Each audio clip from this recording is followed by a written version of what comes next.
Domenico Lega nasce in Guagno nel 1709, studiò teologia in Genova poi in Roma, non si desse ordonato prete in suo paese.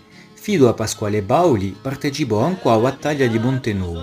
Ricusando la disfatta, fece il giuramento di un cappiano all'arme. I suoi beni furono distrutti e la sua chiesa bruciata. Un puendo esiliarsi in Livorno si rifugiò in una sapara di Serra e Viumorbu. Pastori ritroveranno la sua salma in un 1771, croce in petto e ceppo in mano. Dia un poema epico Virne Moris di Giuseppe Ottaviani Nobili Savelli che noi tuvimo a sua memoria, immortalizzando così una delle figure emblematiche della resistenza corsa, senza che avere riempito le file o quanto numerose di smenticati di storia. Orizzonte, una rivista tremenda,